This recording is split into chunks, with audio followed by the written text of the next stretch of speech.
Bueno, vamos a hablar de un tema que es un tanto tabú en la sociedad, que tiene que estar relacionado y está relacionado con muchos temas de actualidad, y tiene el título es la escuela tántrica, el tantra. Sí, ¿a qué se refiere el tantra? Tantra es una de las escuelas más antiguas que conocemos socialmente, porque no se conoce, ¿no?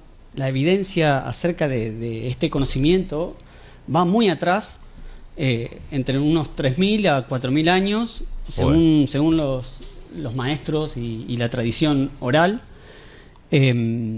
Lo que Tantra significa, básicamente, hace referencia a un tejido, a una red que lo conecta todo, y ese tejido tiene como una especie de forma inteligente, una manera de particular, un mecanismo. ¿Sí? Y lo que hacen los tántricos es justamente estudiar ese mecanismo y entender, bajo la premisa de que como es arriba es abajo, como es adentro es afuera, interpretar ese mecanismo dentro de nosotros mismos. ¿Sí? Por lo tanto, ¿por qué dije al principio que es tabú? Porque principalmente lo que se conoce hoy en la sociedad moderna es el neotantra, que ya lo vamos a ver en una lámina más adelante, que tiene que ver particularmente con el sexo. Pero tantra es mucho más, es un tema un poco más amplio. Por lo tanto, claro, aquí en Occidente te hablas de tantra y tu mente te va a sexo y no eyaculación, básicamente. Sí, básicamente son como los dos conocimientos más aceptados y básicos. Tiene que ver un poco porque esta escuela, incluso en la antigüedad, era secreta, era esotérica, y no era fácil conseguir entrar con un maestro y que te accediera a los conocimientos.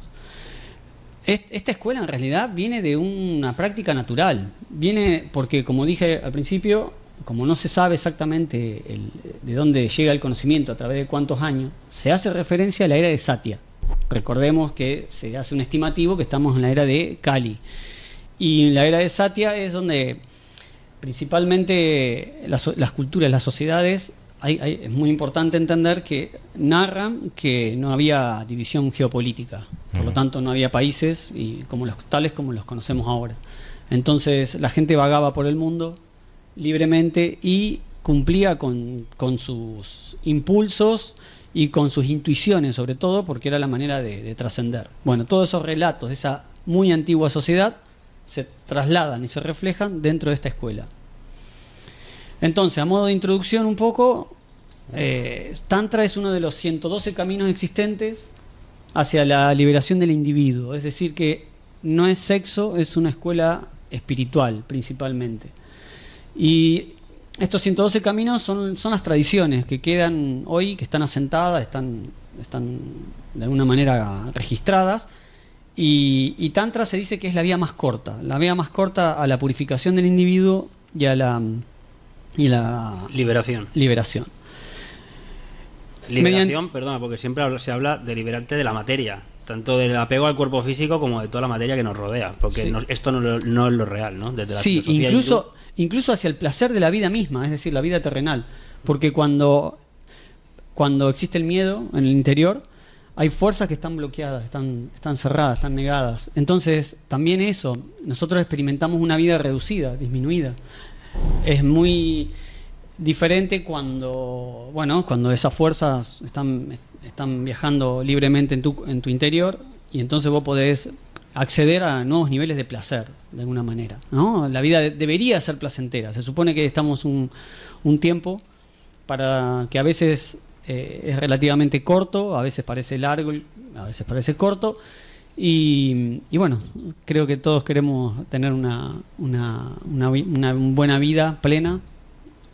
Por lo tanto, esta escuela, para acceder a tal fin, propone una práctica disciplinada y sistemática, donde con esos ejercicios y en ese camino nos volvemos más conscientes de nuestra vida y el entorno que nos rodea.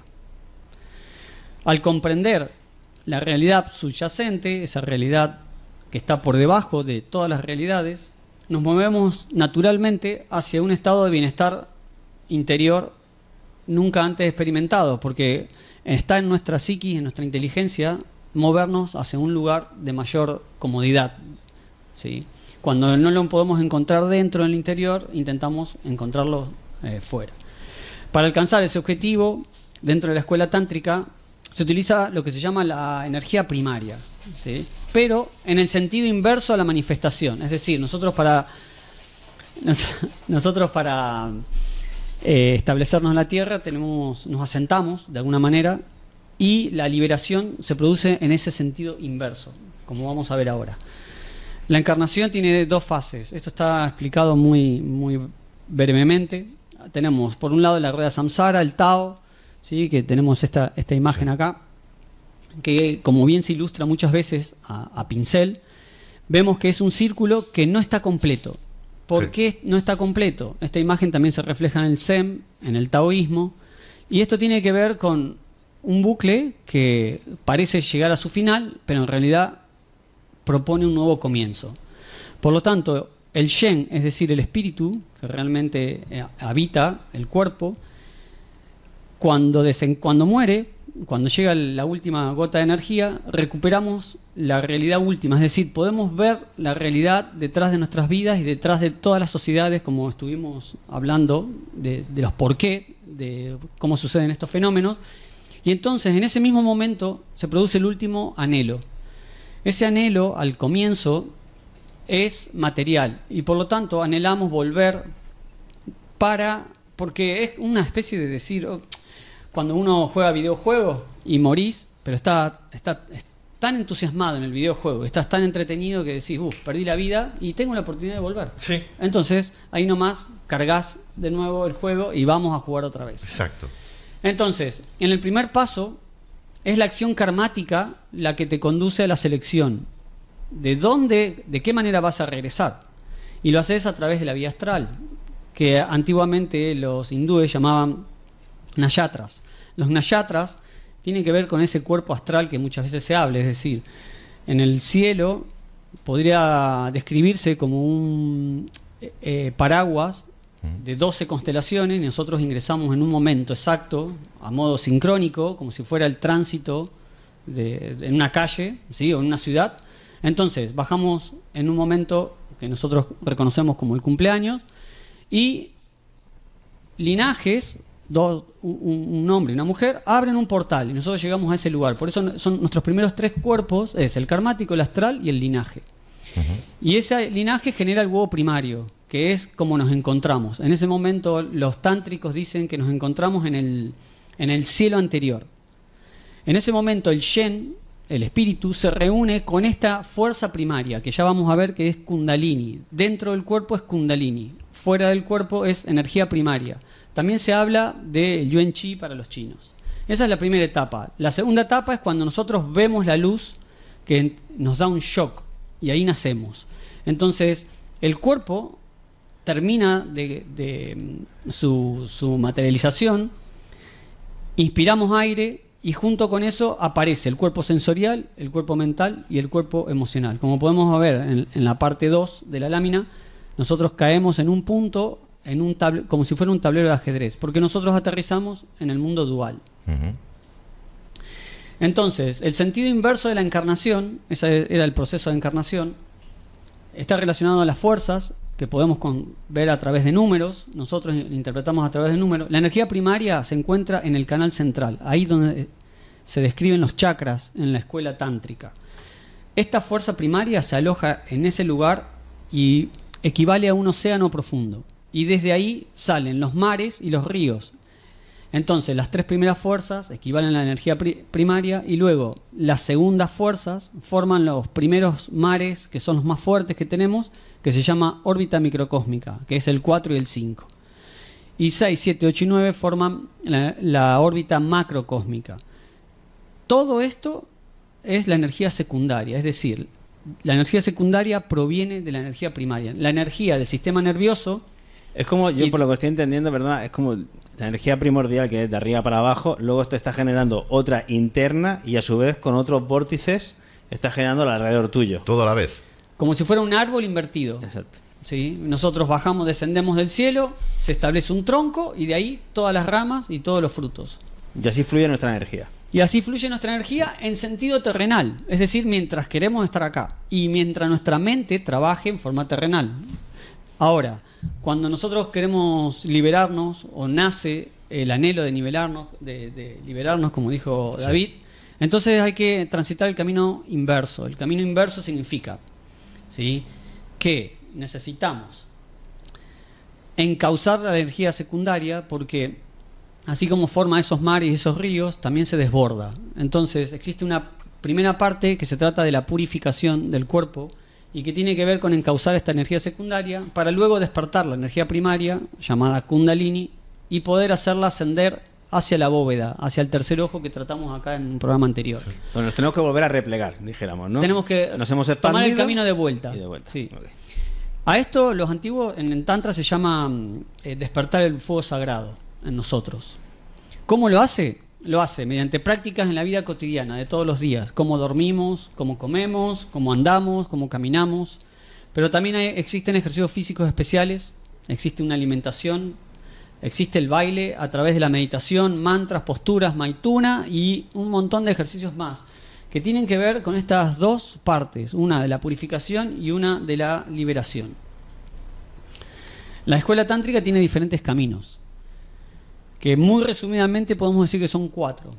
Tenemos el camino individual, que es práctica en solitario, es decir, todo esto que describimos, las prácticas de la vida cotidiana, ejercicio físico, alimentación, baile, con uno mismo, no intervienen segundas ni terceras personas. Luego está el camino dual, que involucra a esposos y consortes. Originalmente el nombre ideal para este tipo de prácticas es consortes. Consorte significa compañero en el camino espiritual, y eso es el término que se utilizaba antiguamente para un matrimonio, cuando tenía fines espirituales. Esposos, sí, es algo que ancla la tierra y que tiene que ver con lo material. Y se llama esposo, viene de esposa. Son esposas, imagínate. Las prácticas son iguales al camino individual, pero tiene un plus y se llama maituna, que para nosotros es el coito, ya lo vamos a ver, es la parte sexual.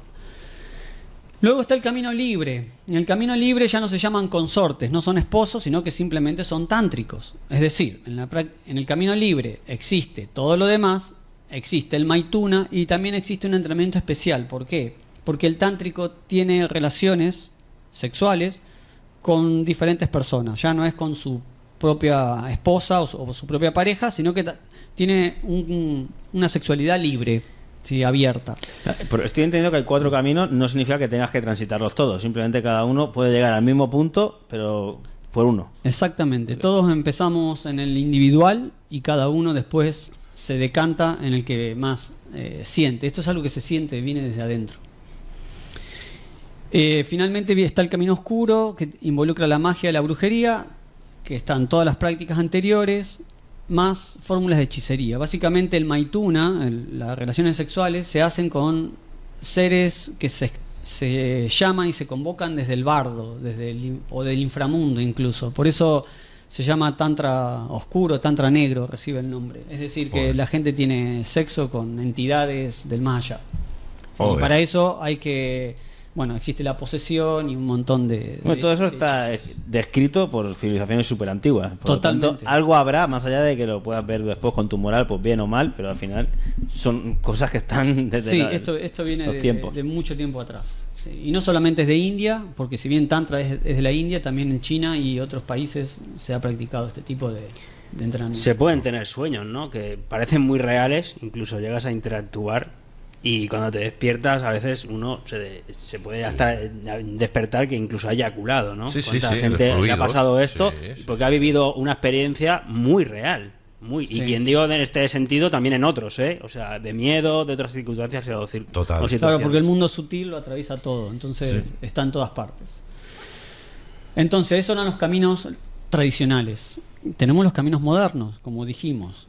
El Neotantra son nuevas versiones de Tantra, pero está basado principalmente en la exploración sexual y de alguna manera en frenético sexual total. Esto es lo que te venden desde Occidente, sobre todo. Esto es lo que llega a Occidente, claro. ¿sí? Que son holísticas en lo referente al amor y el espíritu, es decir, conectan el cuerpo, el amor y el espíritu, pero son carentes de un montón de otros factores, ¿sí? Por eso los conocimientos están a medias, y es ahí donde la gente, muchas veces los practicantes, quedan anclados al contrario, quedan anclados en el sexo y no tienen transmutaciones espirituales, es decir, no alcanzan otras nuevas visiones de trascendencia. Y además, el neotantra incluye prácticas de creaciones modernas. Entra la psicología, entran otras áreas, creaciones, y no son relatos antiguos de cómo la gente caminaba en el mundo y cómo mantenía relaciones naturales. Está mutilada la información. Son creaciones propias del hombre, sí. Claro. Y además, el plus... Porque, perdona, la energía es pura. La energía es pura, exactamente. Otra cosa es el hombre cómo la ensucia, ¿no? Claro. Con tantas y tantas cosas, pero la energía es pura. Sí, está claro. Es energía. Exactamente, sí. Y la moneda de doble cara es que a veces nos vemos como creadores, pero también en realidad nos podemos ver como destructores. Porque si mirás el mundo, ¿qué pudimos aportarle de nuevo? ¿Qué pudimos hacer que sea tan puro y que se recicle a sí mismo? No pudimos todavía fabricar un organismo que trabaje con la inteligencia que tenemos, ¿no? Y a nosotros mismos. Nosotros de pronto construimos una casa y pensamos que somos creadores por construir la casa, pero no vemos que eso tiene su efecto también, ¿no? Su impacto. Claro. Y bueno, esto también viene de múltiples raíces y cosmovisiones y métodos asociados, y por lo tanto muchas veces hay como muchos idiomas mezclados en uno mismo, y entonces, como digo, la gente queda muy anclada al placer y entonces caen en prácticas a veces que son morbosas o que trascienden el propósito original del tantra, ¿no? Estamos hablando de la energía seguramente más potente que tenemos, así como la atención es la que nos va a conducir a lo mejor a mirarnos adentro y poder trascender. La energía sexual es la más potente porque es con la que se puede crear. Totalmente, es la energía, bien dicho, la más poderosa, es el camino, por eso es el camino más corto, dicen los antiguos, y además también dicen que es como caminar por el filo de la navaja. De la navaja, sí, de la navaja, un desfiladero también, que te podés pisar y caer. Es decir, si estás buscando la liberación, también podés quedar atrapado dentro, ¿no? Ahí está el relato de Buda, que tuvo una sacerdotisa, lo introduce en Tantra, permanece unos años con ella, y al ver que estaba atrapado, más apegado a los placeres de lo que estaba buscando, entonces decide dejar. Ya que mencionas a Buda, recuerdo esa cita que decía, se le imputa a Buda, de haber tenido otro instinto tan fuerte como el sexo, no lo habría conseguido. Exactamente. Sí. Y nuestra sociedad tiene mucho de esto, porque el sexo justamente nosotros nos importa mucho porque hay una traba en nuestra mente, de alguna forma estamos atrofiados en la sexualidad, y por eso pensamos demasiado en ello y le damos muchas connotaciones que a veces están fuera de la propuesta, ¿no? Liberadora. ¿Sí? Y bueno, y entonces para ir cerrando un poco, el Maituna, que es lo que hace que la diferencia entre los caminos. Maituna significa unión o coito, y hay 4 niveles. Uno es el ritualista, donde los practicantes tántricos tienen un ritual a través del cual copulan, ¿sí? y realizan prácticas de todo tipo. Hay uno que es espontáneo, que el espontáneo es el que se produce justamente cuando el tántrico es el segundo nivel, cuando el tántrico tiene experiencia, ya no puede abandonar el ritual y puede entrar en práctica sin el ritual previo. Está el tantra sanador, que es cuando está en tercer nivel, gana más experiencia y puede usar, como dijo David, esa misma energía para sanar tanto lesiones como dolencias e incluso aliviarse emocionalmente. Y está el alquímico, que es el que hace trascender al ser y finalmente lo lleva al despertar y luego a la iluminación. Los practicantes en este Maituna se colocan en la posición de un Shiva y un Shakti, que son dioses. El Shiva es el dios masculino y la Shakti es la diosa femenina. Y intentan, de alguna manera, entender el concepto de estos. Para alcanzar el Maituna se necesitan 8 pasos. Hay que pensar, esto es muy importante. Nosotros cuando nos entregamos al sexo nos entregamos directamente. Bueno, en el Tantra existen 8 pasos antes de que haya una penetración. ¿Sí? Y como resultado es que la unión tántrica no nos desgasta energéticamente. Por el contrario, es extremadamente revitalizante. ¿Y qué sucede con esto? Que, como podemos constatar hoy en día, muchas parejas, a través del desgaste sexual, energético, dejan de sentirse, se apaga el fuego y se empiezan a desconectar lentamente, sobre todo cuando pasan los años. Hay alguna llama que se apaga, entonces muchas veces está en nosotros querer encender esa llama. Y bueno, sucede en un montón de situaciones. Sí. El sexo tántrico, al contrario, no desgasta y en una pareja la une, la pega y la hace... La une más, sí. La une mucho más. Entonces, última lámina. ¿Por qué tantra? Proviene de culturas de miles de años atrás, donde las religiones no intervenían aún en la actividad sexual de la sociedad. Nuestra sociedad es judeocristiana y toma a la sexualidad con mucha seriedad, justamente porque la energía que se trabaja en la sexualidad no es la misma energía que ponemos cuando barremos o cuando hacemos alguna tarea, solamente se da en la sexualidad. Es una energía que nos hace prosperar, nos hace mantener bien, cuando está bien usada y bien canalizada. Y no la pierdes. Y no la pierdes. En segundo lugar, Tantra es la manera de trabajar esa energía Kundalini y poder entenderla, poder comprenderla y ponerla a nuestro favor, y no que se vaya dilapidando de a poco, que se vaya disolviendo. Esto sucede mediante también una purificación. Hay que entender que solo esta energía primaria es la que entra en la bóveda y puede activarla, es lo único que puede activar el tercer ojo, ¿sí? Porque dentro de ese canal no puede haber las otras energías secundarias, por eso se trabaja con el fuego sagrado. La etapa de purificación que tenemos, que realizamos en Tantra, provoca un muy alto bienestar en la persona, aumento de la percepción y de las energías sutiles, expansión de la conciencia, sanar lesiones, dolencias, restablecer enfermedades y sobre todo sentimientos de placer y alegría constante hacia la vida, pase lo que suceda, ¿no? Sí, sí. Los enojos, la ira, la desesperación, el estrés, el ego, los celos y todas las energías densas y de baja vibración parecen desaparecer y no regresan para un buen practicante tántrico. Y en último lugar, en la segunda etapa, ¿sí? No en la de sanación, sino que la ascensión del fuego provoca este despertar, la trascendencia del ser, donde la persona se abandona, la persona en referencia al quien porta la máscara, el personaje, se abandona. Entonces el Shen ahora es el protagonista directo de la vida, no es nuestro personaje, sino que pasamos a ser íntegros en todos los aspectos, y entonces la vida se disfruta desde otro lugar, desde otra manera. Entras en coherencia, ¿no? El pensar, el sentir y el actuar de tu propio espíritu. Porque la ilusión se desapareció. Y bueno, eso es una breve presentación sobre el Tantra, ¿sí? Bueno, sin duda es mucho más profundo, claro, pero si traes eso aquí, al final todos acabamos cazando moscas. Yo, en los años que llevo, me doy cuenta que estas sociedades que se denuncian, todas las atrocidades que denunciamos, todo comenzó un poco en el control de la sexualidad humana. No se olviden que llevamos ropa y nuestro cuerpo no puede expandirse y abrirse a lo sensorial de la manera en que lo podríamos hacer, ¿no? Porque cuando de pronto das un paso, ¿no? Y suponete que visitas una playa nudista y caminás y te sentís el viento, el sol, los fenómenos climáticos y los elementos en tu cuerpo, es imposible que vos bajo esa sensación sufras estrés. Es imposible. Ya. De hecho, la gente se relaja y dice, ¿cómo no? Las cosas no son así. Claro. Se dan de esta manera. Bueno, luego está la parte cultural mental que también te hace tener esas ideas y tienes una problemática interna. En una granja controlas el sexo, el alimento, ¿no? Claro, y claro. después Sí, ves en qué condiciones están. Sí, Así que, para la procreación y todo. Ya dicen que es el primer pecado, ¿no? También. Entonces, sí, en esa caída, la además, manzana. La lujuria es un pecado capital. Sí, y no por eso. entres en la lujuria cuando lujuria es Kundalini. No es el líbido es justamente es un impulso sexual, pero la lujuria no. Lujuria viene de Luxor, del lujo más grande que te podés dar.